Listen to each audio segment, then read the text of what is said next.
Hello class, welcome back बच्चों। लो प्यारे बच्चों, स्टार्ट कर रहे हैं नया लेक्चर। अब वो नए लेक्चर में आज प्राइस मिक्स की चर्चा को खत्म करना है और प्लेस मिक्स पर शिफ्ट हो जाना है।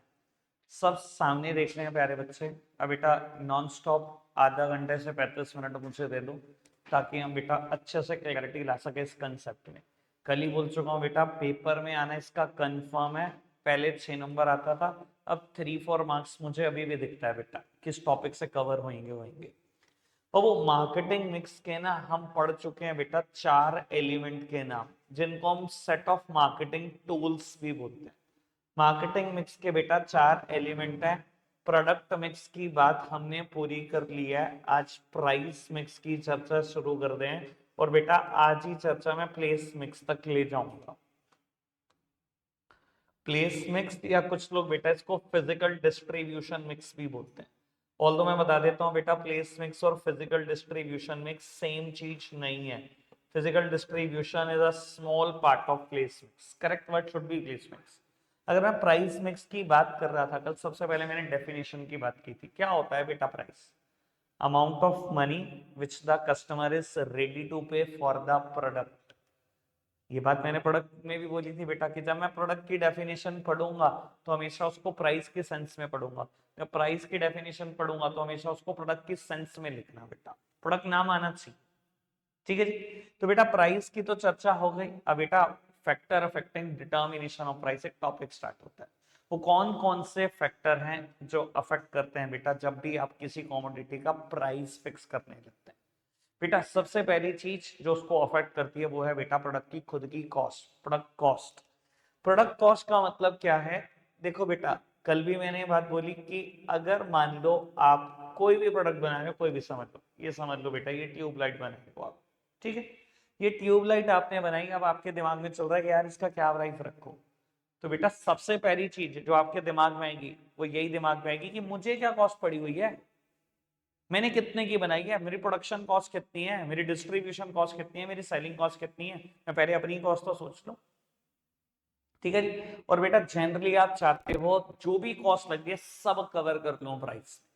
और बेटा जनरली 3 तरीके की कॉस्ट लगती हैं, variable cost, fixed cost and semi variable cost. और ये आप तीनों कवर करना चाहते हो। बेटा what do you mean by fixed cost? देखो ये दोनों बातें ना आपने कहीं ना कहीं 11th में पढ़ी हुई है, इनको समझना बहुत आसान होता है। ठीक है, ये बात नहीं पढ़ी हुई तो ये बात मैं और अच्छे से सिखा दूंगा। क्या होती है बेटा fixed cost? Which is fixed irrespective of the level of output. कि आप आउटपुट कितना प्रोड्यूस कर रहे हो मुझे इस बात से फर्क नहीं पड़ता, ये कॉस्ट फिक्स्ड है। मैं 0 यूनिट बनाऊंगा तो भी ये कॉस्ट है, मैं 1 यूनिट बनाऊंगा तो भी ये कॉस्ट उतनी है, मैं 2 बनाऊंगा उतनी है, 2000 भी बनाऊंगा तो भी ये कॉस्ट उतनी ही है। एग्जाम्पल के तौर पे बेटा आप किसी भी चीज की बात कर सकते हो, बहुत सारे एग्जाम्पल दे सकते हो इस चीज के। मान लो आपकी बिल्डिंग का रेंट। मान लो बेटा जब मैं रेंट पर पढ़ाता था इस बात से किसी को फर्क नहीं पड़ना चाहिए, लैंडलॉर्ड को भी फर्क नहीं पड़ना चाहिए कि मैं कितने बच्चे पढ़ाता हूँ। मैं कहता हूँ मेरे पास 0 बच्चे हैं, मार्च के महीने में 0 बच्चे हैं, या 15 मार्च के बाद 0 बच्चे हैं, तो भी वो कॉस्ट उतनी है। और मैं अंदर 200 बच्चे पढ़ा रहा हूँ तो भी वो कॉस्ट उतनी है। और मैं 500 पढ़ा रहा हूँ तो रेंट उतना ही है। या आपने बेटा लोन पर पैसा लिया हुआ है बैंक से 50 लाख रुपए, और आपका एक एक्स अमाउंट जाता है इंटरेस्ट के तौर पे। तो यार जितना इंटरेस्ट जा रहा है फिक्स्ड है वो। आप एक बच्चा पढ़ा रहे हो तो भी जा रहा है, 2 पढ़ा रहे हो तभी जा रहा है, 3 पढ़ा रहे हो तो भी जा रहा है। ठीक है ना जी। एग्जाम्पल बहुत सारे हो सकते हैं, वॉचमैन की सैलरी भी हो सकता है इस चीज का एग्जाम्पल। आपने बेटा बाहर वॉचमैन बिठा दिया कि बच्चों की गाड़ियों की टेक केयर करना और उसको अच्छे से पार्किंग पे लगाना। भैया कोई बच्चा नहीं आएगा तो भी वॉचमैन की सैलरी उतनी है, 2 आएंगे तो भी उतनी है, 4 आएंगे तो भी उतनी है, 200 आएंगे तो भी उतनी है। ठीक है, बहुत सारे एग्जाम्पल हो सकते हैं इस चीज के। ठीक है जी। Fix cost is fixed irrespective of the level of output. Level of output कितने इस बात से कोई फर्क नहीं पड़ता, ये कॉस्ट तो जाएगी जाएगी, फिक्स कॉस्ट है। ठीक है जी। वेरिएबल कॉस्ट क्या होती है बेटा? विच changes with the level of output in direct proportion. ये वर्ड लिखना बड़ा जरूरी है। डायरेक्ट प्रोपोर्शन 11th क्लास में नहीं कोई सिखाता तुम बेटा। विच changes with the level of output in direct proportion. In direct proportion में बदलता है आउटपुट के साथ साथ। क्या कहने का मतलब है डायरेक्ट प्रोपोर्शन में? सबसे पहली बात ये बता देता हूं, 0 यूनिट बनाओगे ये कॉस्ट हमेशा 0 होगी। वेरिएबल कॉस्ट कभी भी बेटा इंकर नहीं होती अगर आप 0 यूनिट बनाते हो। ठीक है जी, आपने 1 यूनिट बनाई तो ये कॉस्ट मान लो 200 है, 2 बनाई तो ये कॉस्ट 400 है, 3 बनाओगे तो 600 ही होगी, 4 बनाओगे तो 800 ही होगी, और 5 बनाओगे तो ये कॉस्ट 1000 ही होगी। बेटा इसको बोलते हैं with changes with the level of output and direct proportion, जो बिल्कुल डायरेक्ट प्रोपोर्शन में आउटपुट के साथ बदलती है। ठीक है, डायरेक्ट प्रोपोर्शन का मतलब क्या है, हमेशा कॉस्ट की और आउटपुट की रेशियो सेम, हमेशा सेम, हर लेवल पे सेम। एग्जाम्पल के तौर पर लेबर हो सकता है इसका एग्जाम्पल, एग्जाम्पल के तौर पे इसका एग्जाम्पल रॉ मटेरियल भी हो सकता है। ठीक है जी, मान लो बेटा चेयर बनाने के लिए कोई पर्टिकुलर रॉ मटेरियल की जरूरत है, जो रॉ मटेरियल 200 रुपए खर्च कराता है।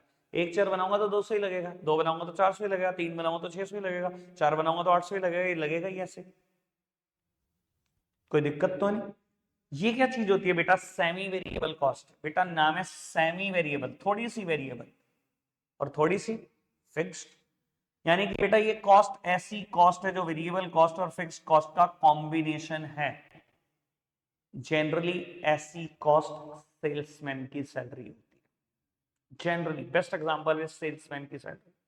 जैसे कि बेटा आपने सेल्समैन को कह दिया कि आपको 12,000 रुपए तो हम फिक्स्ड देंगे, 12,000 की तो सैलरी मिलेगी मिलेगी। पर बेटा देखो सेल्समैन ना पेन बहुत ज्यादा नहीं लेंगे अगर हम एक सिर्फ फिक्स्ड कॉस्ट देते।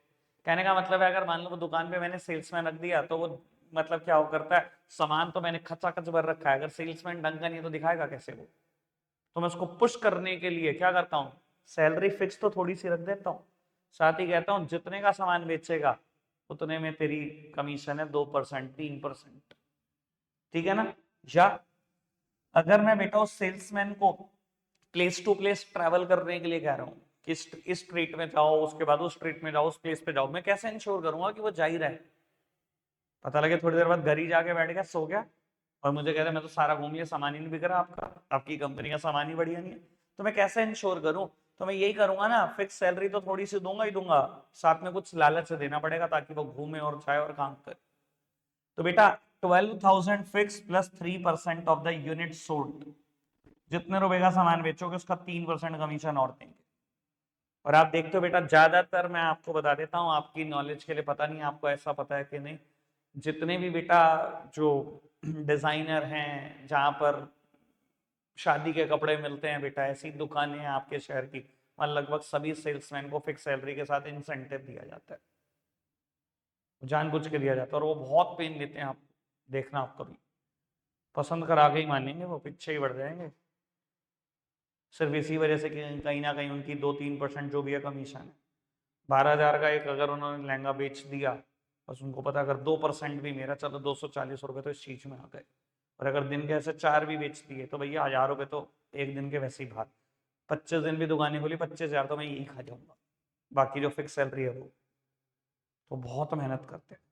ठीक है जी बेटा, सेमी वेरिएबल कॉस्ट, ये बात समझ में आ रही है कि वेरिएबल कॉस्ट और फिक्स कॉस्ट का कॉम्बो है, सेमी वेरिएबल थोड़ी सी वेरिएबल मतलब थोड़ी सी फिक्स। ठीक है जी बेटा, it also changes with the level of output but not in a direct proportion. ये आउटपुट के साथ बदलती तो है पर बिल्कुल डायरेक्ट प्रोपोर्शन में नहीं बदलती। दिखाता हूं बेटा आपको कैसे। मान लो बेटा आपने कोई आउटपुट नहीं बेचा, ठीक है, आप सेल्समैन हो, कुछ नहीं बेचा, तो ये कॉस्ट तो जीरो ही होगी, तो कुछ नहीं मिलने वाला आपको। ठीक है जी, क्या मिलेगा, सिर्फ एक सैलरी मिल जाएगी 12,000 रुपए की। आपने 1 यूनिट बेची और मान लो बेटा वो 1 यूनिट हमारे यहाँ 25,000 की है।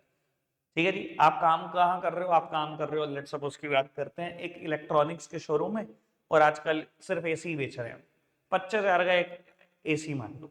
ठीक है, 25,000 का एक एसी मान लिया, 25,000 का कितना मिलेगा, 3%, 750 रुपए। तो बेटा 1 यूनिट बेचने पर 750 ये मिले और 12,000 ये मिले, 12,750। आपने 2 यूनिट बेच दी, 12,000 ये मिले, और बेटा 2 यूनिट 50,000 की है, 50,000 का 3%, 1,500, 13,500, 14,250, 15,000, 3 यूनिट बेचने पर ये, 4 यूनिट बेचने पर ये। अब बेटा कुछ लोग जो आपको सिखाया करते हैं ना कि वेरिएबल कॉस्ट क्या होती है, with changes with the level of output, बस इतना बोल के छोड़ देते हैं। सर फिर तो आपकी डेफिनेशन 100% गलत होगी, क्योंकि सेमी वेरिएबल कॉस्ट भी it also changes with the level of output. जैसे जैसे आउटपुट बदल रहा है बेटा ये कॉस्ट बदल नहीं रही क्या। तो डेफिनेशन आप कैसे प्रूव कर दोगे कि आपने सही लिखी हुई है। तो आपको लिखना पड़ेगा वेरिएबल कॉस्ट वो कॉस्ट होती है बेटा with changes with the level of output and in a direct proportion.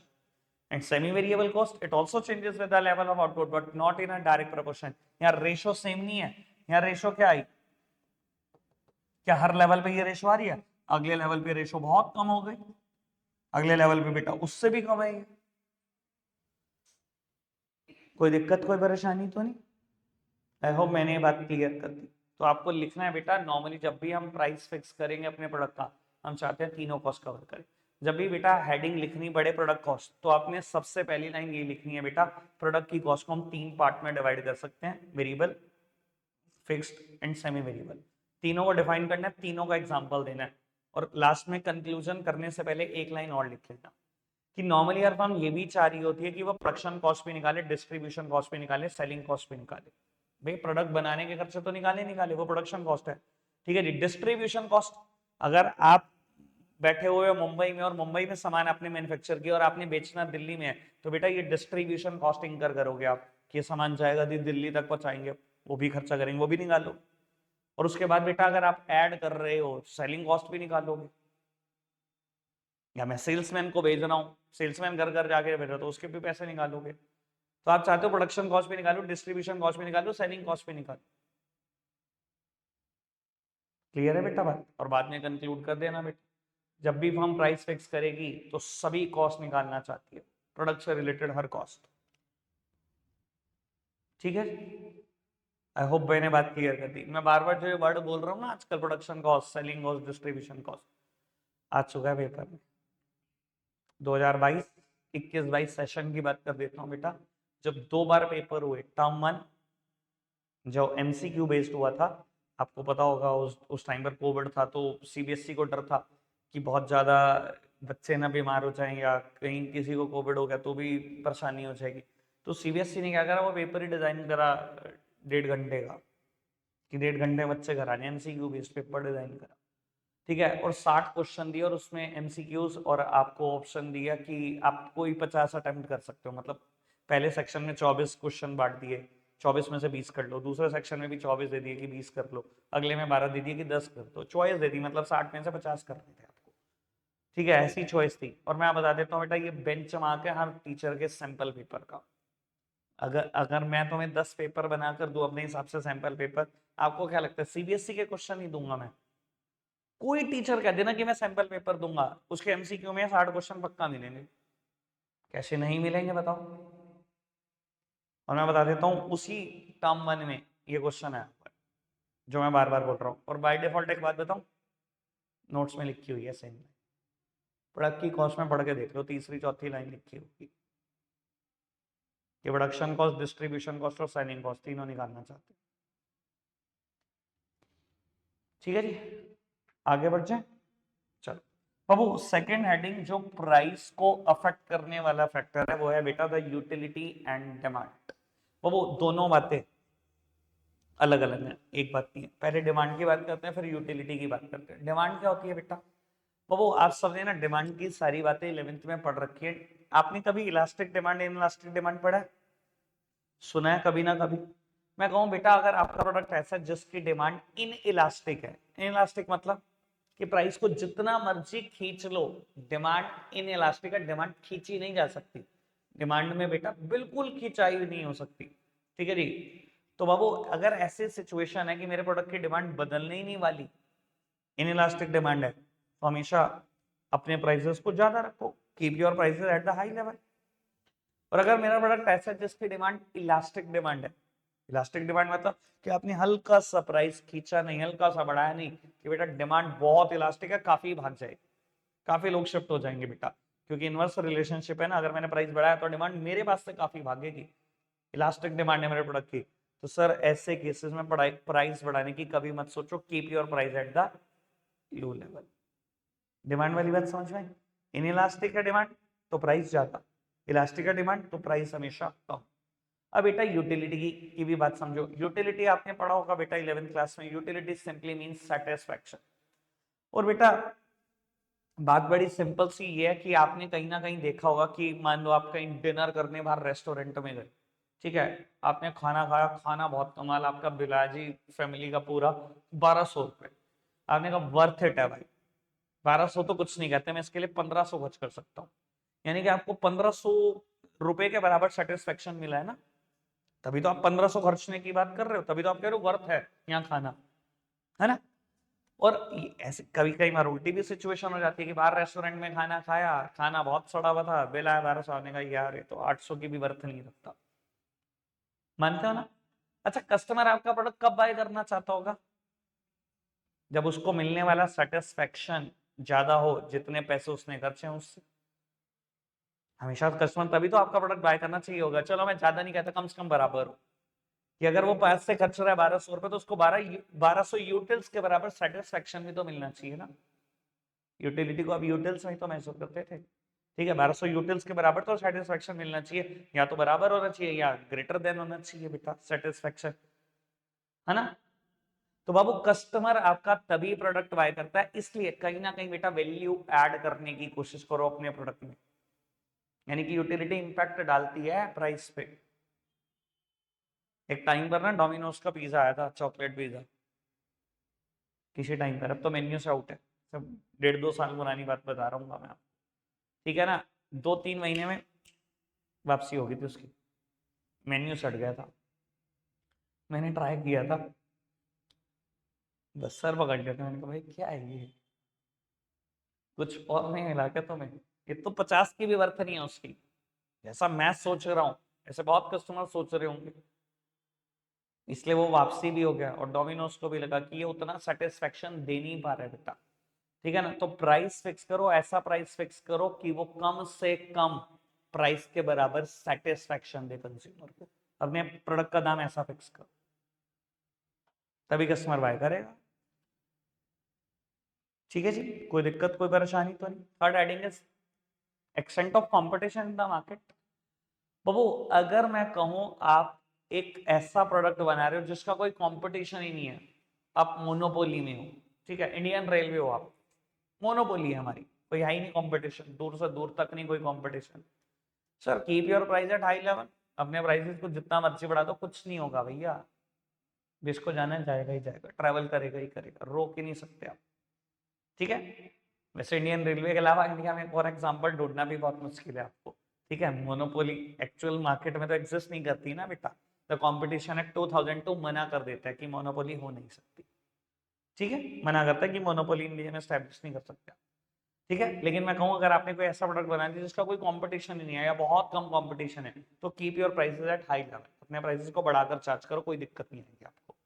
और मैं कहूँ आपने एक ऐसा प्रोडक्ट बना दिया जिसका कट थ्रोट कॉम्पिटिशन है, बहुत बड़ी मार्केट और बहुत सारे कॉम्पिटिटर बैठे हुए, बड़ा ही कट थ्रोट कॉम्पिटिशन है, सर ऐसी सिचुएशन में आप कुछ नहीं कर सकते, keep your price at low level, वरना सर्वाइवल भी मुश्किल होगा, सर्वाइव ही नहीं कर पाओगे, ठीक है ना। टायर इंडस्ट्री की बात कर लो, आज इतने खतरनाक कॉम्पिटिटर और आपने एक कंपनी बना दी XYZ टायर्स, सर बहुत मुश्किल है आपका सर्वाइवल, क्योंकि आपको compete करने वाले बड़े प्लेयर तो देखो कितने बैठे हैं, organise player, MRF, CEAT tyre, Ralco tyre, Goodyear, Bridgestone, Apollo, Michelin, पता नहीं क्या क्या, इतने इतने ब्रांड हैं तगड़े।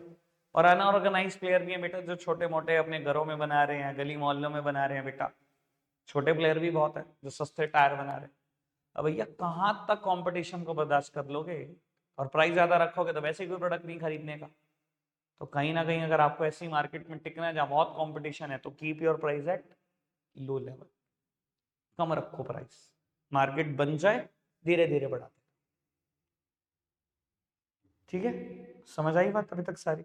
और वो फोर्थ हेडिंग है गवर्नमेंट एंड लीगल रेगुलेशन। तो वो ये बात मैं आपको बता देता हूं कि अगर आप कोई नेसेसिटी बना रहे हो तो उसका प्राइस आप हद से ज्यादा कभी नहीं बढ़ा सकते। देखो नॉर्मली तो गवर्नमेंट को आज की तारीख में अलाउड नहीं है कि किसी की भी वर्किंग में इंटरवेंशन करना, प्राइस फिक्स कर देना, तो लेकिन बेटा एक लॉ है इंडिया में, the essential commodity act 1955।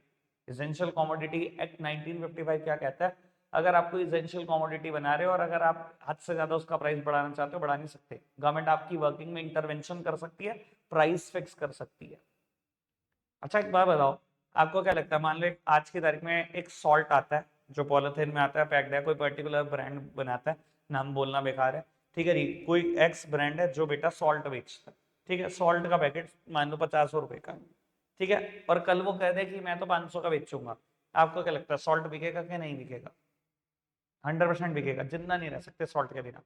Sugar एक बारी को ऐसा हो सकता है आप अपनी जिंदगी से बिल्कुल कट कर दो, बिल्कुल जीरो कर दो, क्योंकि शुगर क्या होगा हमारे ना किसी और फॉर्म में अंदर चली जाती है, जो नेचुरल शुगर है। फ्रूट खा लो शुगर है उसके अंदर, पोटैटो खा लो उसके अंदर नेचुरल शुगर है, वो जाएगी अंदर और बिल्कुल जिंदा रहोगे। शुगर चाहे पूरी जिंदगी के लिए कट कर दो। मैं ऐसे ऐसे शख्स को जानता हूँ जिन्हें 10-10 साल से शुगर नहीं खाई, कुछ नहीं होता। लेकिन बेटा नमक ना खाओ, मुझे बता दो सर्वाइवल, तीसरे दिन ही आयोडीन खत्म हो जाएगा बॉडी में से। खाना पड़ेगा ना, खाना पड़ेगा ना। अब 500 के पैकेट हो गए, खाना पड़ेगा। चाहे 5,000 का हो जाए तब भी खाओगे बेटा, खाओगे 100% खाओगे। लेकिन बेटा क्या सरकार ये आंखें बंद करके देखेगी कि 50 के बाद आपने 500 का पैकेट कर दिया और सरकार कुछ नहीं कहेगी? हो ही नहीं सकता। सरकार ऐसे लोगों की वर्किंग में इंटरवेंशन कर सकती है और करीब बता सकती है कि प्राइस कितने रुपए का होना चाहिए और कितने का बिकेगा पैकेट। हद से ज्यादा दाम बढ़ाना अलाउड ही नहीं है। और मैं कहूँ आपने कोई ऐसा प्रोडक्ट बना लिया, लेट्स सपोज की बात करते हैं, कोविड चल रहा है मार्केट में और आपने क्या करा, एक वैक्सीनेशन डेवलप कर दी, ठीक है, और आप कह रहे हो भैया ये एक डोज वैक्सीनेशन की मैं तो 10,000 की बेचूंगा। सरकार क्या कर सकती है? सरकार चाहे तो आपकी वर्किंग में इंटरवेंशन कर सकती है। सरकार ने आपकी वर्किंग में इंटरवेंशन कर दिया, उसको डिक्लेयर कर दिया इट्स लाइफ सेविंग ड्रग, और आपको कह दिया 50 से ज्यादा की बेच नहीं सकते। सर अगर मेरे साथ ये सिचुएशन हो चुकी है तो इस बात से कोई फर्क पड़ता है कि मैं क्या प्राइस फिक्स करना चाहता हूँ? नहीं। अगर सरकार ने इंटरवेंशन करके प्राइस फिक्स कर ही दिया है तो बेटा मुझे उसी प्राइस पे बेचना पड़ेगा। फिर ये मुद्दा ही नहीं उठता factor affecting determination of price, कि मैं क्या प्राइस रखना चाहता हूँ, क्योंकि गवर्नमेंट ऑलरेडी प्राइस फिक्स कर चुकी है और उसी प्राइस पे ही अब मुझे कंटिन्यू करना पड़ेगा। ठीक है जी। पैरासिटामोल 1 रुपए से भी कम आ जाती है, 50 पैसे 1 रुपए से की आ जाती है, लाइफ सेविंग ड्रग है, सरकार ने डिक्लेयर कर रखा, उसका दाम बढ़ नहीं सकता बहुत ज्यादा। क्लियर है बेटा बात? आगे बढ़ सकते हैं बाबू। उसके बाद फिफ्थ हेडिंग आती है जिसमें अपने आप में 4 हेडिंग है। सबसे पहले है प्राइसिंग ऑब्जेक्टिव, फिफ्थ हेडिंग, और उसमें बेटा पर्टिकुलर हेडिंग है प्रॉफिट मैक्सिमाइजेशन। दे रखी हेडिंग प्रॉफिट मैक्सिमाइजेशन। बेटा प्रॉफिट मैक्सिमाइजेशन में ना आपको 2 बातें सोचनी है कि आपको शॉर्ट टर्म में प्रॉफिट मैक्सिमाइज करना है या लॉन्ग टर्म में। और मैं कहूं अगर आपका ऑब्जेक्टिव है कि मैं तो यार शॉर्ट टर्म में प्रॉफिट मैक्सिमाइज करना चाहता हूँ, शॉर्ट टर्म में कमाना चाहता हूँ, बेटा अगर शॉर्ट रन में कमाना चाह रहे हो ना, आप कहते हो मैं तो साल 2 साल में अमीर होना है, बस मेरा तो यही ऑब्जेक्टिव है, प्रॉफिट मैक्सिमाइजेशन करना है साल 2 साल में। अगर मेरे को बहुत प्रॉफिट कमाना है और साल 2 साल में कमाना है, सर कस्टमर को लूट के ही कमा सकते हो, और तो कोई तरीका ही नहीं है साल 2 साल में अमीर होने का लीगली। ठीक है, तो ऐसी सिचुएशन में क्या करो बेटा, keep your price eight highest level, जितना ज्यादा हो सकता है उतना चार्ज करो, और कोई रास्ता ही नहीं है आपके पास। और अगर आप कहते हो नहीं मेरे को लॉन्ग रन में कमाना है, मेरे को प्रॉफिट मैक्सिमाइज करना, but in a long run, देखो बेटा अगर आपको लॉन्ग रन में कमाना है ना, 25 साल 30 साल में कमाना है, या 10 साल 15 साल आपके पास हैं, तो बेटा keep your price at low level, क्योंकि आप इनिशियली अगर प्राइस लो रखोगे तो बेटा मार्केट को कैप्चर कर पाओ। एक बार आपके पास कस्टमर बेस हो गया 1,000 2,000 5,000 लोगों का, फिर प्राइस बढ़ा दो, फिर आप कमा पाओगे। यानी कि शुरू में तो प्राइस कम रखना पड़ेगा ना। जियो ने क्या किया,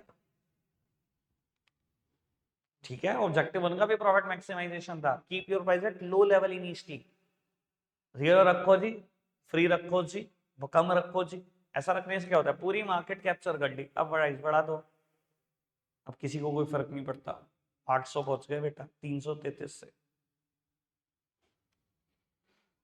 ठीक है, बात समझ में आई? सेकेंड हेडिंग क्या है बेटा, ऑब्टेनिंग मार्केट शेयर लीडरशिप। बेटा यही बात मैं लगभग लगभग अभी बोल रहा था, ऑब्टेनिंग मार्केट शेयर लीडरशिप। बेटा अगर आपका ऑब्जेक्टिव है मुझे मार्केट शेयर में लीडर बनना है, मार्केट शेयर सब समझते हैं बेटा, तो वो मार्केट शेयर का मतलब होता है your position in comparison to your competitor, या इसी को मैं मार्केट कैप्चरिंग भी बोलता हूँ, इसी को मैं मार्केट स्टैंडिंग भी बोलता था बेटा 11th क्लास में। अब वो आपकी पोजीशन आपके कॉम्पिटिटर के कंपैरिजन में क्या है, ठीक है ना। मैं यही बात समझाने की कोशिश कर रहा हूँ बेटा, किसी टाइम पर ना बहुत बड़े ब्रांड होते थे, नोकिया, टाटा इंडिकॉम, आपने तो शायद टाटा डोकोमो का ही नाम सुना है, टाटा इंडिकॉम का नाम नहीं सुन, ठीक है ना, और रिलायंस, 3 ही ब्रांड फोन बनाते थे। ठीक है, एक नोकिया बनाता था, एक टाटा इंडिकॉम बनाता था और एक बनाता था बेटा रिलायंस। और मैं आपको ये भी बता देता हूँ, मैंने तो वो जमाना भी देखा जब ये भी फोन नहीं बनाता था, सिर्फ ये दो बनाते थे। सीडीएमए और जीएसएम का मतलब पता है? सीडीएमए फोन और जीएसएम, ये भी नहीं पता होगा। किसी टाइम पर इंडिया में सिर्फ जीएसएम फोन बनते थे। जीएसएम मतलब जो ब्रांड फोन बना रहा है उसी की सिम डल सकती है और कुछ नहीं। और यही दो ब्रांड बनाते थे फोन, और इन्हीं दोनों के पास टेलीकम्युनिकेशन की परमिशन थी। इन्हीं दोनों की सिम आती थी, किसी की सिम ही नहीं आती थी। पहला सीडीएमए फोन बनाया था नोकिया ने। सीडीएमए फोन क्या होते थे बेटा? कि कोई और ब्रांड हो सकता है फोन का और सिम किसी और ब्रांड की चल सकती है। ठीक है जी। अब ये थी बेटा मार्केट, समझ लो। मैं कहता हूँ लगभग लगभग रफली बोलूं तो इसके पास मार्केट 40 को परसेंट थी, इसके पास 25 को परसेंट थी, बचा हुआ 35% इसके पास था। एक टाइम ऐसा था इंडिया। ठीक है, कहा है तीनों आज की तारीख में? भैया मार्केट शेयर में लीडर बनना है ना, इनिशियली अपने प्राइसेस को कम रखो, अपने प्राइसेस को कम करने की कोशिश करो, मार्केट पकड़ जाओगे, कैप्चर कर जाओगे। ठीक है ना? क्या करा वीवो ने और ओप्पो ने? प्राइसेस कम रख रख के अपना मार्केट शेयर डेवलप कर लिया। सैमसंग ने क्या करा भैया? अच्छा हाँ, अच्छा हाई एंट्री को कैप्चर करना है, जेड सीरीज चल रही है जी, मेरी एस सीरीज चल रही है। लो एंट्री, अच्छा जी ठीक है, ए सीरीज, एम सीरीज और दुनिया जहान की सीरीज चला रखी है मैंने। सबको पकड़ने की कोशिश कर रहा है वो। तो बेटा अगर मार्केट शेयर में लीडर बनना हो, मार्केट बनाकर रखनी है बेटा, मेरे को मार्केट कैप्चर करनी है, कस्टमर को कैप्चर करना है, initially keep your price at low level. किसी टाइम पर मैं भी 400 रुपए महीने में ट्यूशन पढ़ाता था बेटा, मैंने यही बीएसटी 400 रुपए महीने बढ़ा रखी है। Initially keep your price at low level, market बन जाएगी फिर। ठीक है, आगे बढ़ते हैं बेटा। थर्ड हेडिंग,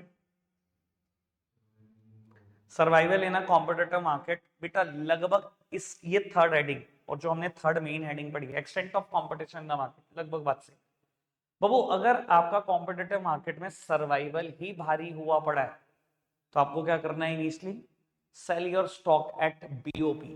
बीओपी मतलब बेस्ट ऑप्टेनेबल प्राइस, और बेस्ट ऑप्टेनेबल प्राइस का मतलब कुछ और नहीं होता बेटा कि कॉस्ट पर बेचते रहो अपना सामान, टिक जाओ बस मार्केट में किसी तरीके से, कॉस्ट निकाल लो बस अपनी। ठीक है ना? सेम काम पतंजलि कर चुका है बेटा। वो टूथपेस्ट इंडस्ट्री में जब उसने एंटर किया दंत कांति के साथ, तो इनिशियली बेटा प्राइस ऐसा नहीं रख दिया कि अगर सारे ब्रांड बेच रहे थे ना 42 रुपए में 100 ग्राम, कोई 45 में 100 ग्राम, कोई 43 में 100 ग्राम, तो उसने 42, 43, 45 नहीं रखा। तो अच्छा जी मुझे कॉस्ट कितनी आ रही है, मुझे 35 आ रही है बनाने की, 35 पे ही बेचूंगा। भैया अगर इतनी कॉम्पिटेटिव मार्केट है, टूथपेस्ट इंडस्ट्री इंडिया की बहुत ही खतरनाक कॉम्पिटिशन आप कह सकते हो। यार देखो तो सही बैठे कौन कौन है, कोलगेट, क्लोजअप और पेप्सोडेंट। ये तो हो सकता है बेटा आपके दादाजी के जमाने के बैठे हुए हैं। कोलगेट, क्लोजअप और पेप्सोडेंट, पहले तो ये इतने खतरनाक बैठे हुए हैं, फिर वो एक और प्रोडक्ट आता है डाबर रेड का। ठीक है ना? डाबर रेड टूथपेस्ट आती है, वो बड़ा खतरनाक कॉम्पिटिटर आया हुआ बैठा है। सेंसोडाइन भी बेटा आज की तारीख में कुछ लोगों को चढ़ गया दिमाग में, अच्छा ठीक है जी वो भी बैठ गया। ठीक है ना जी? और भी होंगे इक्का दुक्का ब्रांड जो मैं बोल रहा हूँ, और दंत कांति अब आना चाहता है। सर इतनी आसानी से आने देंगे कि इतने सारे कॉम्पिटिटर आपके? क्या करना पड़ेगा? कॉस्ट पे बेचो शुरू में सामान, जो रेट पड़ रहा है उसी रेट पे बेचते रहो। कहीं ना कहीं कुछ मार्केट बन जाएगी, 1%, 2% लोग आपका प्रोडक्ट खरीदने लग जाएंगे बेटा, जब बन जाएगी मार्केट तब बढ़ा लेंगे। तो सर्वाइवल ही अगर बहुत मुश्किल हुआ पड़ा है कॉम्पिटेटिव मार्केट में, तो clear your stock at BOP. ठीक है? And last one, attaining product quality leadership. बेटा अगर आपको प्रोडक्ट की क्वालिटी में लीडर बनना है, सबके अलग अलग ऑब्जेक्टिव है ना, किसी को प्रॉफिट मैक्सिमाइजेशन चाहिए, किसी को प्रोडक्ट की क्वालिटी चाहिए, किसी को मार्केट में सर्वाइव भी करना है। अभी अगर आपका ऑब्जेक्टिव ये मुझे तो प्रोडक्ट की क्वालिटी में लीडर बनना है, तो बेटा देखो क्वालिटी प्रोडक्ट हमेशा महंगे होते हैं। ऐसे सिचुएशन में आप कुछ कर ही नहीं सकते, keep your price at high level. Sir क्यों नहीं आती ऑडी 5, 7, 10 लाख की? उनको प्रोडक्ट क्वालिटी में लीडर बनना है बेटा। एप्पल भी नहीं देता 20,000 में कुछ, उनको बनना ही भैया प्रोडक्ट क्वालिटी में लीडर है। उनका ऑब्जेक्टिव नहीं है अभी ऐसा कुछ, उनके लिए सर्वाइवल मुश्किल हो रहा है या क्या मुश्किल हो रहा है। ठीक है ना? क्योंकि सेफ्टी है ना भैया, हमें पता है ना ऑडी में एयरबैग बड़े कमाल के हैं, भगवान न करे किसी के साथ कुछ ऊंच नीच हो जाती है, बैठे हुए एयरबैग हैं और बहुत कमाल के। ठीक है जी, समझ में आती है बात? आगे बढ़ जाओ। और ये हर फील्ड में एग्जांपल है, मैं किसी एक फील्ड की बात नहीं कर रहा, हर फील्ड में आपको बड़े सस्ते प्लेयर भी दिख जाएंगे और बड़े महंगे महंगे सामान बेचने वाले प्लेयर भी दिख जाएंगे।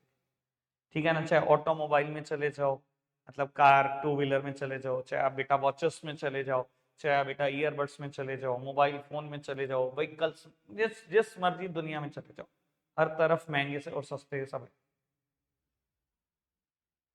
ठीक है बेटा, आगे बढ़े।